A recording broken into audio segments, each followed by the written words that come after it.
ಬೆಳಗಾವಿ ಜಿಲ್ಲೆ ಅಥಣಿ ತಾಲೂಕಿನ ವಿಜಯಪುರದ ರಸ್ತೆಯ ಸಿದ್ದೇಶ್ವರ ದೇವಸ್ಥಾನದ ಮುಂದೆ ಐತಿಹಾಸಿಕ ದೇವಸ್ಥಾನ ಇತ್ತು. ಅದು ರಸ್ತೆ ಅಗಲೀಕರಣ ನೆಪದಲ್ಲಿ ಆ ಒಂದು ದೇವಸ್ಥಾನವನ್ನು ತೆರವುಗೊಳಿಸಲಾಗಿತ್ತು. ಜೊತೆಗೆ ಬೇರೆ ಸ್ಥಳದಲ್ಲಿ ಆ ದೇವಸ್ಥಾನದ ನಿರ್ಮಾಣ ಮಾಡಲಾಗುವುದು ಅಂತ ಭರವಸೆ ಕೂಡ ನೀಡಲಾಗಿತ್ತು. ಈ ಸುದ್ದಿಯನ್ನು ಮಾಧ್ಯಮ ಹಾಗೂ ಪತ್ರಿಕೆಗಳಲ್ಲಿ ಪ್ರಕಟಣೆ ಮಾಡಲಾಗಿತ್ತು.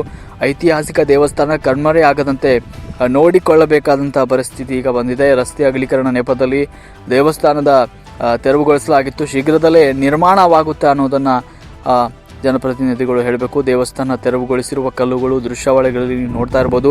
ರಸ್ತೆ ಪಕ್ಕದಲ್ಲಿ ಹಾಗೇ ಬಿದ್ದಿವೆ.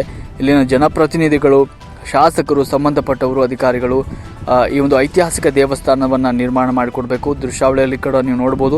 ನಿಮಗೆ ಫೋಟೋ ಮತ್ತು ವಿಡಿಯೋ ಸಮೇತ ನಾವು ತೋರಿಸ್ತಾ ಇದ್ದೇವೆ.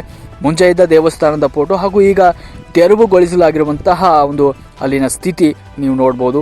ಇಲ್ಲಿನ ಭಕ್ತಾದಿಗಳ ಆಸೆ ಏನಂದರೆ ಈ ದೇವಸ್ಥಾನದ ನಿರ್ಮಾಣ ಆಗಬೇಕು ಎನ್ನುವುದು ಆಸೆ ಆಗಿದೆ. ಇನ್ನಾದರೂ ಸಂಬಂಧಪಟ್ಟ ತಾಲೂಕು ಆಡಳಿತ ಆಗಿರ್ಬೋದು, ಶಾಸಕರಾಗಿರ್ಬೋದು, ಜಿಲ್ಲಾಡಳಿತ ಸಂಬಂಧಪಟ್ಟವರು ಈ ದೇವಸ್ಥಾನದ ನಿರ್ಮಾಣ ಮಾಡಿಕೊಡ್ತಾರೋ ಅನ್ನೋದನ್ನು ಕಾದು ನೋಡಬೇಕಾಗಿದೆ.